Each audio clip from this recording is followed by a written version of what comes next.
गरीब बच्चों के एडमिशन पर प्राइवेट स्कूल धांधली कर रहे हैं। क्या सरकार को नहीं बताते सही आंकड़े? क्या आरटीई के तहत नहीं दिया जाता गरीब बच्चों को एडमिशन? क्या नहीं मिल पाता गरीब बच्चों को इस योजना का फायदा? नमस्कार, आप देख रहे हो उत्तर प्रदेश टाइम्स में, आपके साथ निधि शर्मा। आपको पता है आरटीई यानी राइट टू एजुकेशन कानून के तहत प्राइवेट स्कूल अपनी कुछ सीटें गरीब बच्चों के लिए रखते हैं। इन बच्चों की फीस सरकार उठाती है। इससे समाज के आर्थिक रूप से कमजोर वर्ग के बच्चों को भी अच्छी एजुकेशन मिल जाती है। ऐसे में उत्तर प्रदेश सरकार ने नया फरमान जारी किया है और कहा है कि सभी प्राइवेट स्कूलों को अब यह बताना होगा कि स्कूल में आरटीई अधिनियम के तहत कितने आर्थिक रूप से कमजोर बच्चों को दाखिला दिया है। इसके साथ ही अन्य महत्वपूर्ण जानकारी भी बेसिक शिक्षा विभाग के पोर्टल पर अपलोड करनी होगी। महानिदेशक स्कूल शिक्षा कंचन वर्मा ने सभी बेसिक शिक्षा अधिकारियों को निर्देश दिया है कि वे अपने जिले की जानकारी पोर्टल पर अपलोड करवाएं। लेकिन ऐसा क्यों? आखिर नए निर्देश के तहत गरीब बच्चों के शिक्षा के अधिकार को बताना क्यों जरूरी है? क्योंकि आरटीई के तहत निजी स्कूलों की 25% सीटों पर आर्थिक दृष्टि से कमजोर व अक्षम बच्चों का निःशुल्क प्रवेश होता है। प्रवेश के बदले राज्य सरकार निजी स्कूलों को प्रति बच्चे के हिसाब से राशि जारी करती है। तो क्या सच में उन गरीब बच्चों को इस सुविधा का लाभ मिल पाता है? आरटीई योजना के शुरू होने से काफी सारे गरीब बच्चे अपनी पढ़ाई प्राइवेट स्कूलों में मुफ्त में कर पाते हैं।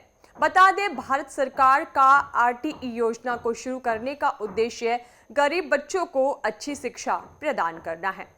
गरीब बच्चों को किसी भी स्थिति में उसे सरकारी स्कूल में ही पढ़ना पड़ता है। इस योजना के तहत उन्हें प्राइवेट स्कूलों में भी 25% का आरक्षण मिलता है। सरकार के द्वारा जारी किए गए इस एक्ट के अनुसार 6 से 14 वर्ष के आयु के बच्चों को निःशुल्क शिक्षा अनिवार्य कर दी गई है। इन स्कूलों में पढ़ने के लिए छात्रों को कोई भी शुल्क नहीं देना पड़ेगा।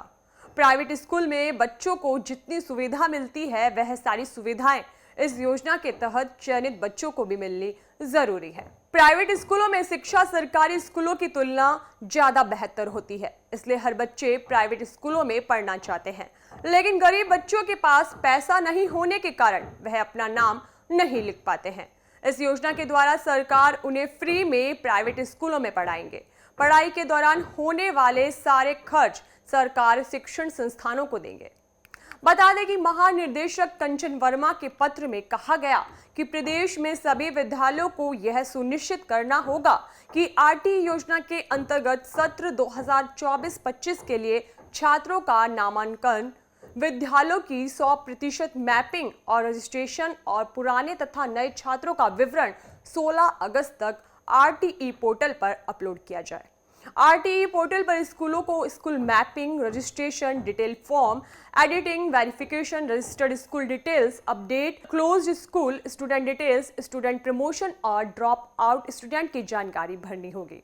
वर्तमान में आरटीई के तहत राज्य में 60,066 विद्यालय मैप्ड और 36,378 विद्यालय रजिस्टर्ड हैं और योजना के तहत 3,539 विद्यालयों ने 29,050 बच्चों की जानकारी अपलोड की है।